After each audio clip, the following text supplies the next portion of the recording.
Bismillahirrahmanirrahim. Assalamualaikum warahmatullahi wabarakatuh. Alhamdulillah, pada malam ini kita kongsi tajuk berkenaan cervical. Dia bukan sekadar untuk merawat slip disc, tapi pelbagai masalah cervical. Banyak tu sebenarnya, walaupun kun tekankan slip disc. Okey. Untuk penerangan, nota penerangan, sebenarnya kita dah berikan pada nota siri ke-11 lagi. Jadi nota siri 13 ni lebih banyak kepada berkenaan dengan gerakan-gerakan pembetulan. Ya. Kenapa pula? Ya, sebab di dalam siri ke-11 ada tajuk cervical. Untuk merawat masalah slip di cervical, saya sarankan anda buat yang siri ke-11 dulu. Buat siri ke-11 dulu. Sebab yang ini gerakannya agak bagi saya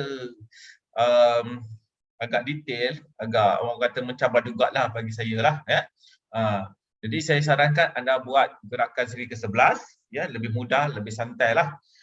Jadi bila misalnya gerakan 11 tidak ada perkembangan, tidak ada orang kata sudah tidak ada lagi peningkatan, improvement tak ada, barulah go further, iaitu siri ke-13, iaitu siri inilah. Ramai yang beranggapan slip disc ni boleh dibetulkan. Disc tu boleh dibetulkan, daripada pecah boleh rapat balik, bengkak boleh disolidkan lagi. Sebenarnya mustahil.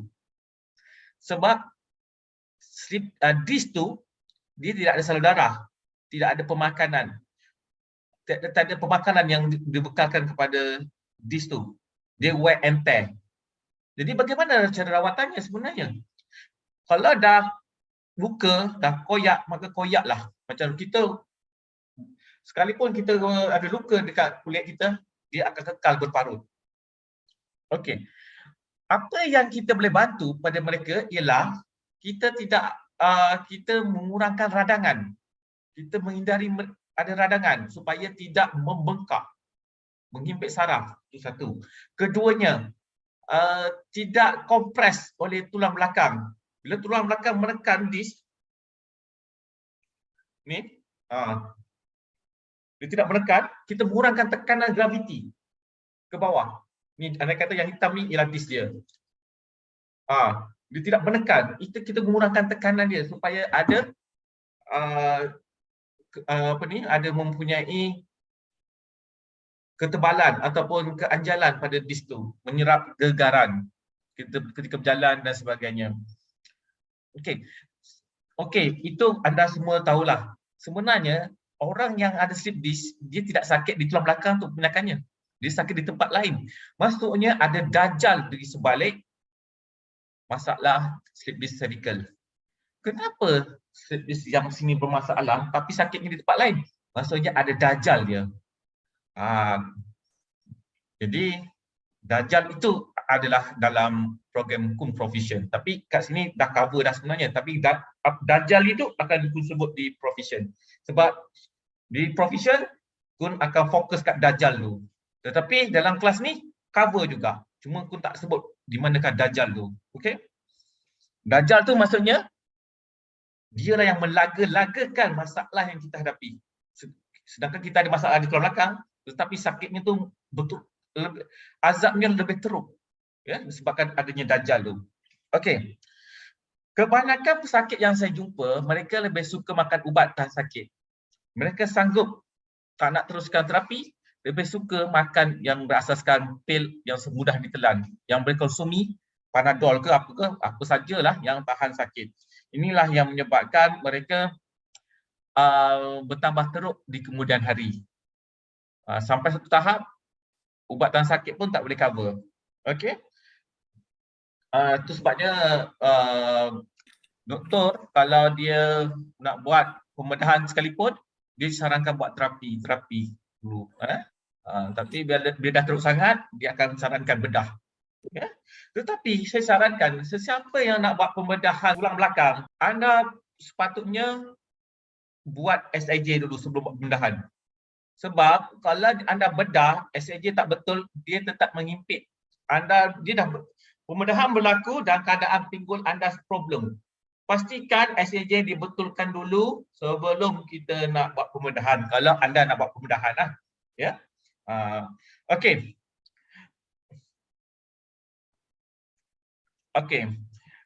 Dalam nota kun ada sebut, ya, di mana tumpuan rawatan slip disc ialah pada otot trapezius, levator scapula, spinalis capitis, splenius cervicis dan juga suboccipital muscle.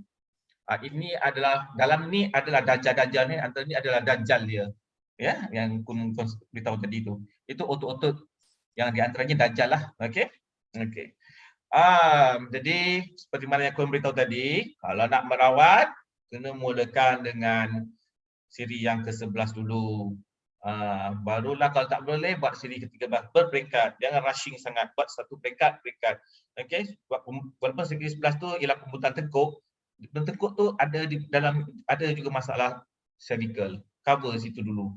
Kemudian kalau tak berkesan ataupun dah ada peringkatan tetapi dah stop peningkatan tu, dah tak ada perkembangan, maka go further, iaitu siri yang ke-13, iaitu pada hari ini. Okey. Jadi terapi ini sebenarnya perlu ada pemantauan juruterapi jugalah, kita lah. Buat peringkat-peringkat, kalau misalnya tak mampu buat bersesi-sesi, sebab banyak gerakan ni, sebenarnya sejam je. Tapi tengok kat sini banyak betul lah kun. Ya, sekejap je sebenarnya. Satu gerakan tu kadang 30 saat, kadang 3 minit.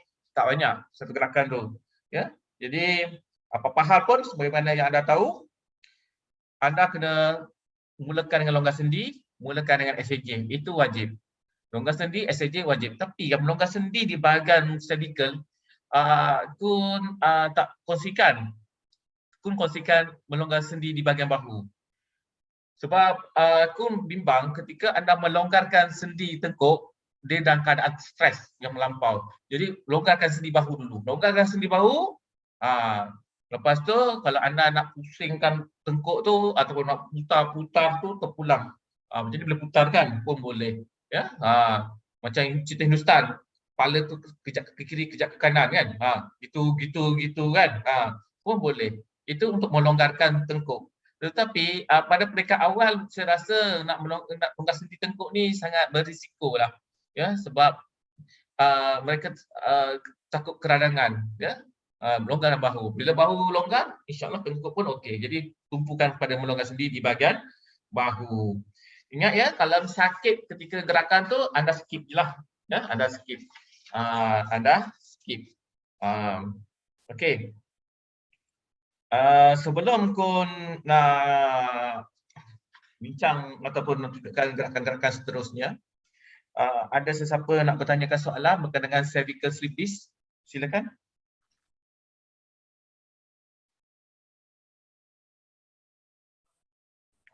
Assalamualaikum Kun. Waalaikumsalam. Kun, selalu yang masalah kat cervical ni saya pernah jumpa, dia sampai tumbuh macam benjolan tau dekat atas cervical yang problem tu. Macam risa, macam bendali tau. Yang itulah yang saya selalu perhati. Yang terbaru pun saya jumpa orang yang ada slip disc, dia sampai ada benjolan tu. Macam mana benjolan tu dengan kita punya pergerakan kita, adakah dia seiring pergerakan kita buat tu dia akan makin menyusut pengalaman Kun? Wallahualam.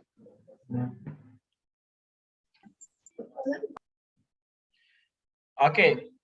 Apabila kepala kita ke depan dan dia turun ke bawah, dia akan benjolan.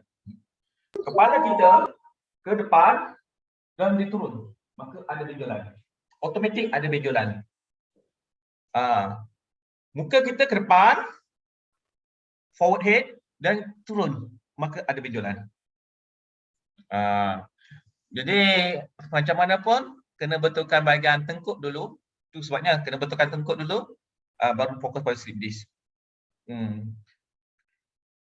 Okey, sepanjang rawatan kita, pastikan pasien datang at least paling lama pun seminggu sekali. Dan tempoh rawatan tu jangan pula dia berlari-lari. Jangan pula dia melompat, angkat berat dan aktiviti yang berat. Berjalan tak mengapa. Tapi angkat pakaian, bukan angkat pakaian dalam apa jemuran tu, pakaian dalam bakul kan. Itu pun membebankan. Ya, pastikan di kalangan isteri kat sini lah, siapa-siapa yang ada isteri, yang kebas-kebas tangan tu, mintalah suami tolong angkatkanlah jemuran kalau rasa kebas tangan tu. Itu ada simptom-simptom yang ada menunjukkan ada slip disc. Slip disc ni boleh lumpuh. Slip disc cervical boleh lumpuh sebab apa? Dia berada di tengkuk. Apa-apa hal bitan, dia akan cover, dia akan membebankan ataupun melumpuhkan sistem bahagian bawah. Okey, seterusnya berkaitan dengan rawatan.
Gerakan bangau.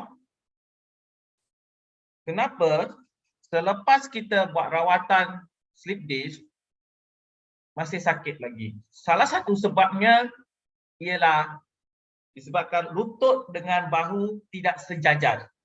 Anda tengok bahu dia, tengok lutut dia tidak sejajar. Ya, satu ke depan, satu ke belakang. Jadi cara nak sejajarkan bahu dan lutut ialah kita guna kaedah bangau. Okey?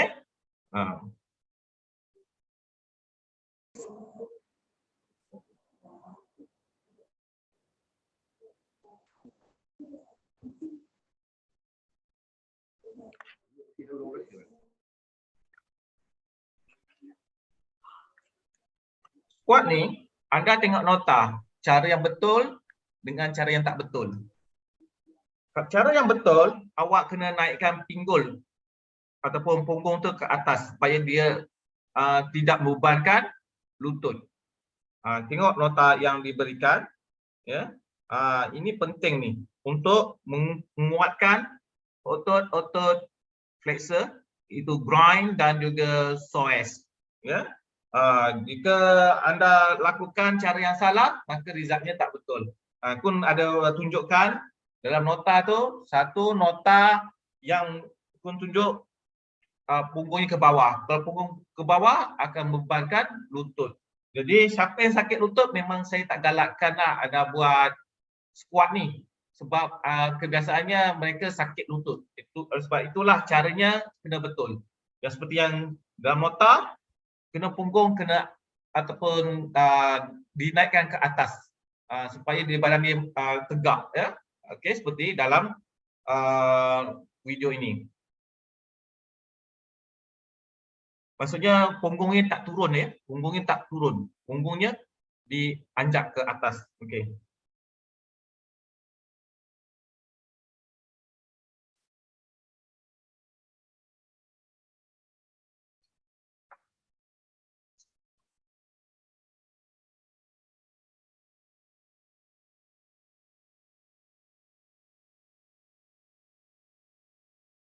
Okey, gerakan ini sangat bagus. Ya, sangat bagus untuk menguatkan otot sisi di bahagian bawah. Baik, Kun, tak ada cerita pun pasal bahagian tengkuk? Ya, sebab itulah Kun bagi tumpuan lebih di bahagian pinggul. Rawat di otot-otot pinggul. Otot-otot pinggul masuklah dekat peha. Ya. Jadi sebab nak beri tumpuan, sebab anda mengalami slip disc yang masih berpanjangan, kita rawat bahagian pinggul dulu, ya. Jika anda tengok di sini ada kelebihan lain anda buat gerakan ini.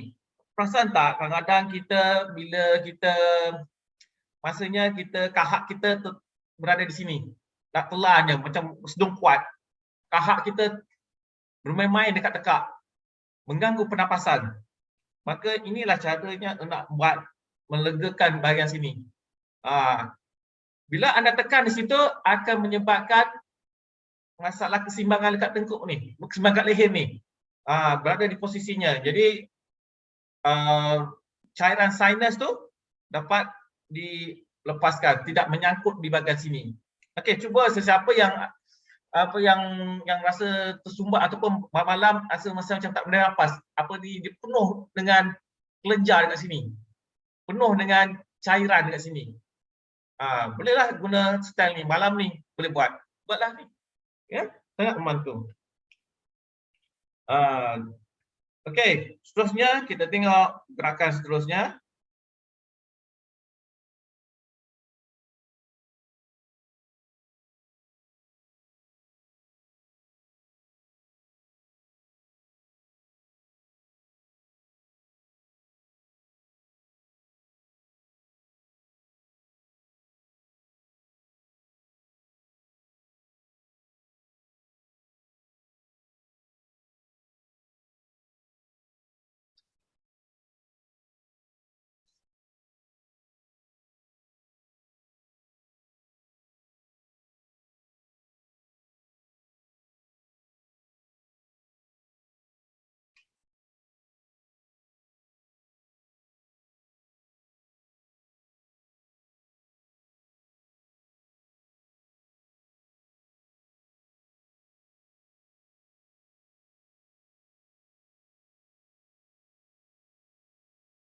Okey.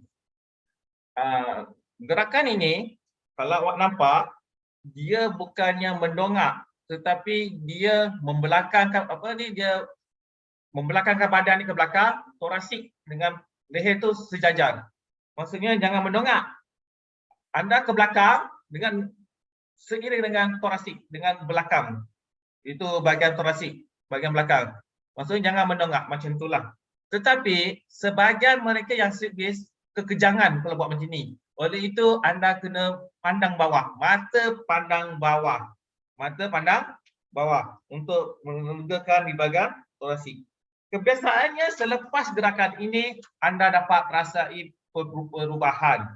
Ya, perubahan. Jadi anda lakukan maksimum 5 kali. Kalau sekali dah cukuplah. 2 kali lah. Kita tak boleh memaksa seseorang itu buat ikut arahan paduan yang diberikan kalau dia tak mampu. Okey? Waktu bilakah waktu kebas di tangan tu boleh hilang? Inilah gerakannya selepas ini.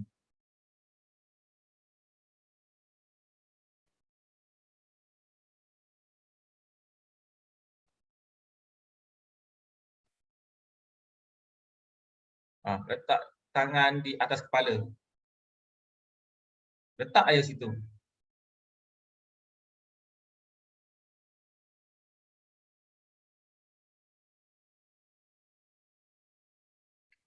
Relaxkan lengan, relaxkan siku. Letak tangan di situ dan relaxkan. Lemaskan siku, lemaskan tangan, tahan di kepala. Waktu ini anda akan merasai perubahan. Maksudnya kebas tangan tu dapat merasai perbezaan yang ketara, insya-Allah.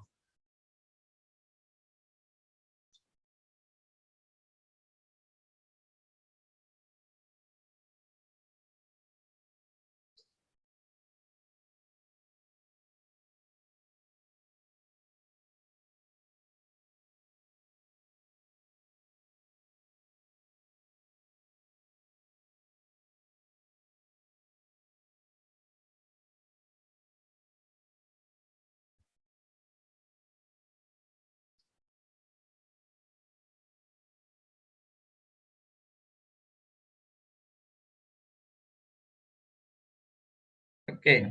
Gerakan-gerakan ini anda lakukan ikut kemampuan sebab dah bermain tengkuk dah ni. Sekarang dah bermain tengkuk, kena berhati-hati. Okey. Sebenarnya anda boleh buat gaya isometrik. Kalau tak faham masuk isometrik, anda buat je gerakan ni tanpa pedulikan isometrik. Isometrik ni dia kepalanya tahan dan lawan. Macam contoh macam ni, bengkok ni dan dia lawan. Dia akan tolak balik. Keluar. Okey, macam ni, bengkok macam ni dan lawan. Ya. Ataupun dia berpaling macam ni, lawan. Tadi ada berpaling kan? Lawan.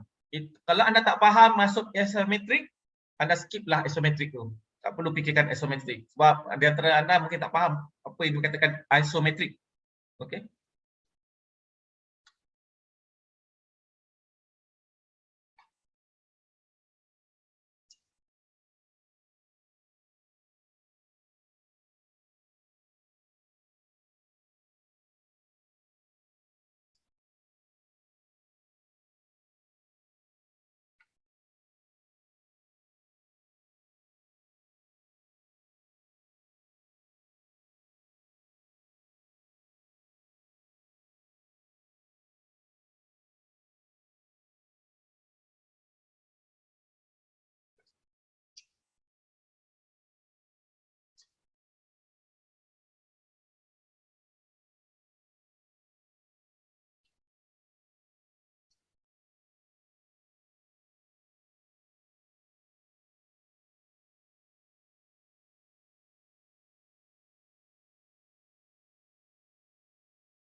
Okey.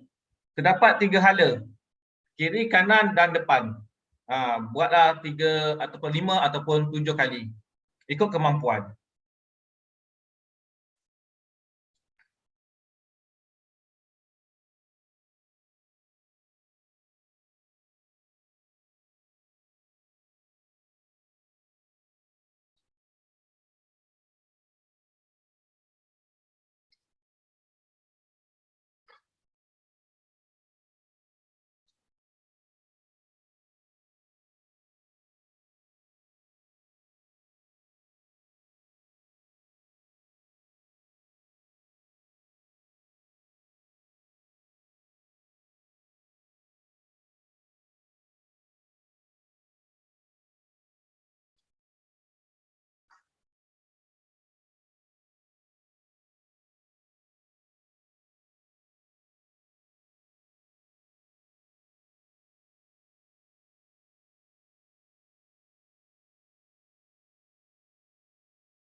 Okey, terapi rehat ini sangat penting. Kalau boleh sila letak bantal di tengkuk dan juga di pinggang. Sebab pesakit slip disc kalau tak ada bantal di tengkuk dia orang menderita sikitlah, menderita, sakit sangat. Jadi letakkan bantal di tengkuk dan juga di pinggang untuk meredakan ketegangan.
Okey, ini gerakan di rumah, buat di rumah. Inilah gajah gemela.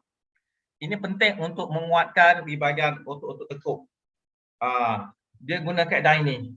Maksudnya kalau anda baca kat situ, ya, baring melentang, lutut dibengkokkan, tolak kepala ke belakang, mendongaklah. Kemudian disokong oleh siku. Dia angkat upper back. Bahagian upper back tu, bahagian torasik tu anda angkat. Maksud dia mendada lah, mendada. Jadi ada ruang di bahagian belakang itu. Macam ada lubang lah bahagian belakang itu. Upper back tu, bahagian torasik tu diangkat. Jadi ada tekanan pada tengkuk tu. Ini bagus, buatlah tahan 5 saat, buat 5 kali. Tahan 5 saat, buat 5 ulangan sebanyak 5 kali. Setiap kali buat 5 saat, tahan. Kemudian buat lagi 5 saat, tahan. Okey, ini bagus ni. Kalau anda, saya tak pasti anda boleh buat ke tak, sebab dulu pun buat root tour, adalah pun tunjukkan gerakan ni untuk merawat di bahagian slip disc. Ini sangat penting juga. Okey, akhir sekali ialah anda boleh buat di rumah. Ni keadaan sangat bagus ni. Saya minta semua yang di sini cuba buat. Saya minta semua buat. Caranya ialah dia ada cara dia. Kena berdiri dulu. Berdiri dulu, tengok satu persatu. Tengok, perhatikan. Dia kena berdiri, tengok. Kaki straight. Belakang tu letak kepala, kalau tak ada kepala tak apa.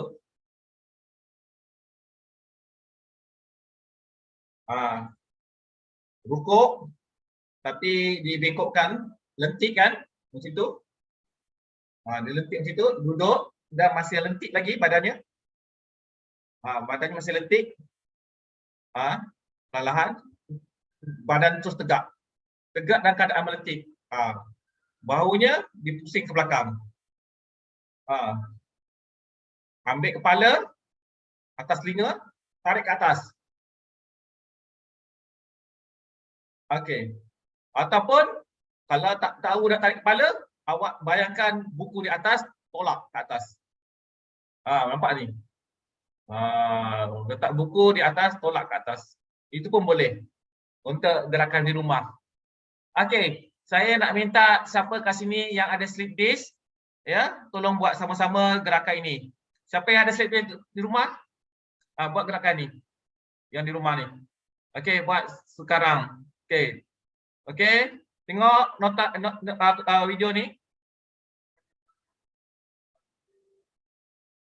Tengok dia punya sudut badan dia tu.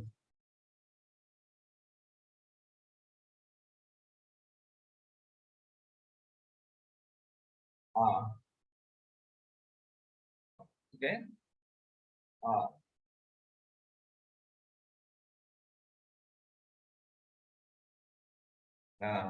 Tegak dengan keadaan melentik. Kemudian putarkan ke belakang tangan, putar ke belakang tangan.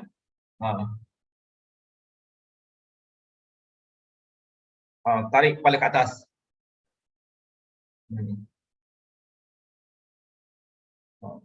Ataupun tak tahu cara, letakkan atau letak buku di atas. Kalau tak ada buku, bayangkan ada buku. Siapa di sini yang tak ada buku? Jangan risau. Bayangkan, imagine ada buku di atas. Jadi awak tolak. Dan lebih jauh. Boleh? Lebih jauh dia punya boleh. Okey. Ini ada rawatan kalau sesiapa yang guru-guru silat, boleh buat rawatan ni. Senang. Lawan musuh kat belakang. Ada musuh kat belakang, senang nak paling. Lagi atas aku dah boleh kepit dah. Jari dah boleh kepit. Tadi tak boleh lagi. Dah boleh kepit dah. Sekarang dah boleh kepit? Dah boleh dah. Alhamdulillah. Alhamdulillah. Okey. Terima kasih tu. Okey, sama.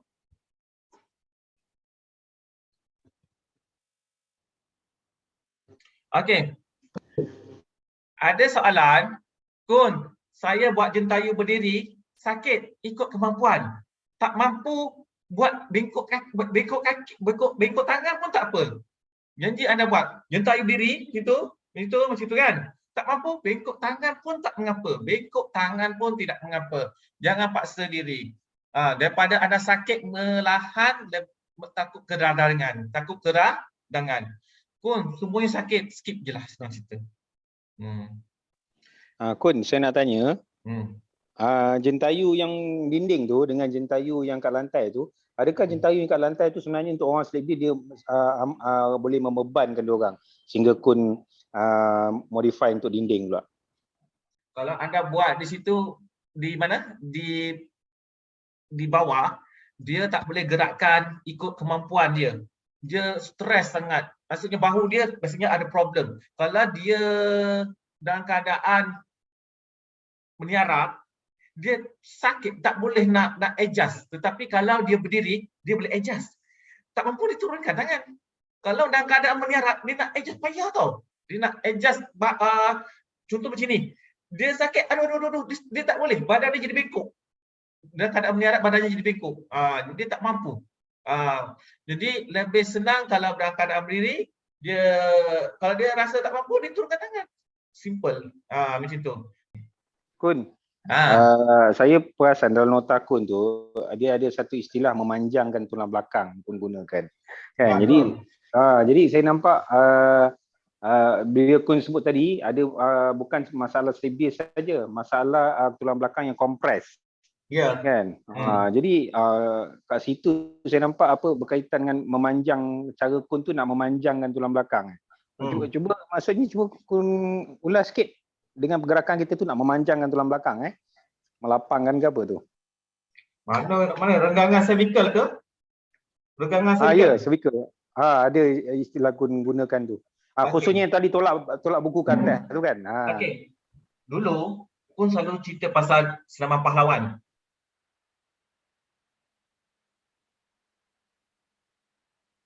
Ada tak? Di mana ada. Kun merawat tulang belakang yang timbul, Kun betulkan balik, masukkan balik. Tulang belakang yang tersasar, Kun masukkan macam tu. Kun buat macam tu. Ingat tak dulu Kun ajar? Okey? Pahlawan. Konsep dia, dia. Okey, dalam keadaan berdirilah. Kun daripada sujud berdiri. Tapi yang confused, buat je gerakan macam ni dalam keadaan berdiri pun tak apa. Ingat tak? Jadi dia sinonim dengan renggangan cervical ni, tapi dalam keadaan baring. Dalam nota Kun, dalam gerak Kun ke-13 tu, Kun ada sebut juga. Pesakit boleh menggenggam kedua tangan dan memutar sewaktu berada di lantai. Pun sama juga. Konsepnya sama. Ingat tak? Nampak tak? Dalam nota Kun ni, tak nampak ya. Dalam nota ni di sini ni. Mana? Ni. Di sini. Di sini ada penerangan, boleh genggam macam ni dan kita putarkan ke belakang. Itu bagus. Kun, lama sangatlah dalam tempoh 30 saat. Buat 10 saat pun tak mengapa. Ikut kemampuan. Rasa boring, buatlah 10 saat. Boring 5 saat. Kalau boring juga, tak payah buat pun tak apa. Okay? Okay, no problem. Flexible. Okay, ni pattern-pattern orang ada sleep disc. Nampak tak? Dia sakit dia, pattern ni macam ni, warna merah. Nampak tak ni? Adakah pattern ni macam ni? Kalau pattern ni ada macam ni, kemungkinan dia ada sleep disc lah. Ni adalah pattern-pattern yang ada sleep disc ataupun masalah di cervical. Masalah cervical, masalah sleep disc, pattern dia macam ni. Dia sakit belikat, ya. Warna merah, nampak tak warna merah ni? Adakah macam ni? Kalau dia kata yang silapan tu, nampak tak silapan tu? Dia sakitnya di antara bahu dengan siku, nampak tak? Kemungkinan dia problem kat silapan. Tapi kita tengok pattern lain. Adakah dia sakit belikat? Adakah dia sakit di bahagian jari? Kena check juga. Itu ciri-ciri yang ada masalah di bahagian cervical. Okey, ini ada dalam nota khusus urutan Kun. Itu saja perkongsianku, dah 10.30. Alhamdulillah.